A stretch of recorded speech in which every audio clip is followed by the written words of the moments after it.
சண்முகபரணி சீரியலில் இப்போ ஒரு அட்டகாசமான எபிசோடு வந்திருக்கு. வேறு லெவலில் மாசாக இருந்துச்சுன்னே சொல்லலாம். பரணியை வந்து தடுக்கிறாங்க நம்ம சவுந்தரபாண்டி. வந்துச்சே பாருங்க கோவம் நம்ம முத்துமாட்டிக்கு. வேறு லெவலில் இருந்துச்சுன்னே சொல்லலாம். மிஸ் பண்ணாமல் ஃபுல்லோடையும் கேளுங்க. அதுக்கு முன்னாடி அந்த வீடியோ பிடிச்சிருந்துச்சுன்னா லைக் பண்ண பாருங்கள். ரொம்ப பிடிச்சிருந்துச்சுன்னா நம்ம சேனலுக்கு வந்து சப்ஸ்கிரைப் பண்ணி கண்டினியூஸ் ஆதரவு வந்து தாங்க. பரணிக்கு ஃபோன் பண்ணி அப்படின்னு சொல்லி அசைக்கி வந்து கிட்ட சொல்கிறாங்க நம்ம முத்துப்பாண்டி. ரொம்ப ஃபீலிங்காக வந்து ட்ரை பண்ணிக்கிட்டே இருக்காங்க. இருப்பினும் வந்து ரெஸ்பான்ஸே இல்லை நம்ம பரணிக்கிட்டேருந்து. ஒரு பக்கம் நம்ம சவுந்தரபாண்டி வந்து திட்டம் போட்டுட்டு இருக்காங்க. பரணி எக்காரணம் கொண்டு உள்ளே வந்து விடக்கூடாது. உள்ளே விட்டா தானே வந்து நம்ம இவ வந்து தப்பிப்பா. ஐயா அப்புறம் சாப்பாட்டுக்கு என்ன பண்ணுவீங்க? சாப்பாடு கூட வெளியில் வாங்கி சாப்பிட்டுக்கலாம். ஏதாவது பர்ஃபார்ம் பண்ணிக்கலாம். எந்த பிரச்சனையும் இல்லை. எசக்கி நல்லா தான் சமைப்பா. ஆனால் அதுக்குன்னு நம்ம பாக்கியத்தை காப்பாற்றிட்டோன்னு வச்சுக்கோங்க. அதுக்கப்புறம் என்ன ஆகும்? நம்ம சண்முகம் வெளியில தான் இருப்பான். சண்முகம் மட்டும் அந்த குடும்பத்தில் வேலியா இல்லைன்னு வச்சுக்கேன். அதுக்கப்புறம் நம்ம வச்சது தான் சட்டம். அந்த குடும்பத்தையே வந்து பிரச்சனையை உண்டாக்கிடலாம். அதுக்கப்புறம் எனக்கு பிரச்சனை கொடுக்கறதுக்கு யார் இருக்கா? அதான் யோசிச்சுட்டு இருக்கேன். நிச்சயம் வந்து சண்முகம் இருக்கிற வரைக்கும் தான் பரணியால் யோசிக்க முடியும். அதுக்கப்புறம் பரணியாலே யோசிக்க முடியாது. தான் ஒரு வெள்ளை கலர் கோட் போட்டிருந்தோம். தன்னோட அம்மாவை காப்பாற்ற முடியலங்கிற மாதிரி பரணி வந்து இயக்கத்திலே வந்து இருந்துருவாள்ல. அதுக்கப்புறம் இந்த சமுத்திரபாண்டி கிட்ட எவனுமே நெருங்க முடியாது. ஐயா சின்னையா வந்து சமாளிச்சிருவீங்களா? இதெல்லாம் நடக்குமா அப்படின்னு சொல்லி கேட்டோன்னே, அதெல்லாம் சமாளிச்சிடலாம். நான் பார்த்து வளர்ந்த பையன். அவன் என் பேச்சை கண்டிப்பாக வந்து என் பேச்சை கேட்டு தான் அவனும். வேறு ஆப்ஷன் இல்லை, வழியும் இல்லைங்கிற மாதிரி தப்பு கணக்கு போட்டுட்ருக்காங்க. அந்த இடத்துல நம்ம சவுந்தரபாண்டி அப்போன்னு பார்த்து மாதம் வந்து வராங்க நம்ம பரணி. அந்த இடத்துல வந்து பரணி வந்து தடுக்கிறாங்க. நீ எதுக்கு வந்த? உன் புதுசை வந்து அமுச்சு வச்சுட்டு வர சொன்னானா? இங்கே உள்ள ஏகப்பட்ட பேர் இருக்காங்க. அவங்க பத்திரமா வந்து பார்த்துப்பாங்க. அப்பா தேவையெல்லாம் பிரச்சனை பண்ணுற வழியெல்லாம் வச்சுக்காதப்பா அப்படின்னு சொல்லும்போது, உன்னை உள்ளேயே விடக்கூடாதுங்கிற. நீ என்ன பண்ணி வச்ச? நீ தானே ஐடியா போட்டு கொடுத்த என்ன அமுச்சு வைக்கணும்னு.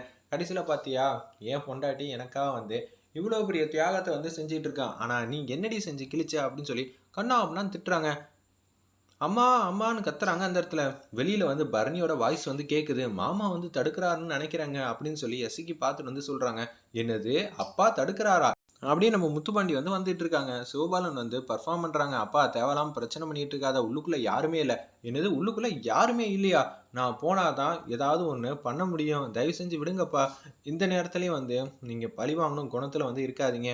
அது நல்லதுக்கு இல்லை அப்படின்னு சொல்லும்போது எடுத்தோன்னே வந்து மரியாதையெல்லாம் பேசலை. செமையாக வந்து திட்ட ஆரம்பிச்சிடுறாங்க சவுந்தரபாண்டியனை. சவுந்தரபாண்டி என்னெல்ல பண்ணிக்கிட்டு இருக்க? எங்கள் அம்மா உள்ளே உட்காந்து கஷ்டப்பட்டுட்டு இருக்காங்க. நீ இந்த நேரம்னு பார்த்து நொரநாட்டியம் பேசிகிட்டு இருக்கியா? நான் உன் அப்பா இல்லை. நான் என்ன செய்யணும் ஏது செய்யணும்னு எனக்கு நல்லாவே தெரியும். இந்த விஷயத்தில் குறுக்க வந்துடாதப்பா. யாராக இருந்தாலும் அவங்க அவ்வளோதான். சண்முகமே இருந்தாலும் நான் சும்மா விட மாட்டேன். பரணி நீ உள்ளே போ. இவர் என்ன செய்கிறாருன்னு பார்த்துட்றேன் அப்பன்னு பார்த்து தடுக்கிறாரு. அந்த இடத்துல பக்கத்தில் இருந்த ஒரு பூச்சட்டி இருக்கு போல இருக்கு. ஏதோ ஒரு பொருள் இருக்கு. கையால் குத்துறாப்புல அந்த இடத்துல. அது சுக்கு சுக்கா உடையுது. வேற லெவலில் மாசா இருந்துச்சுன்னே சொல்லலாம்.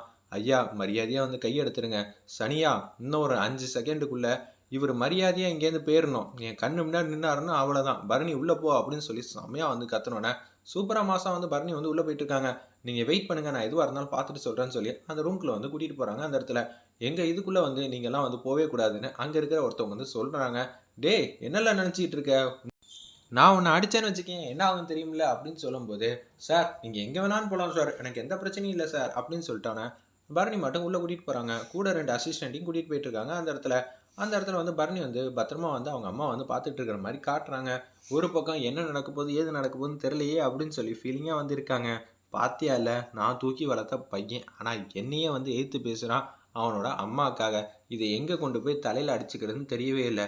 நானும் இத்தனை நாளாக வந்து சவுந்தரபாண்டி மாதிரி தான் முத்துப்பாண்டின்னு நினச்சேன்.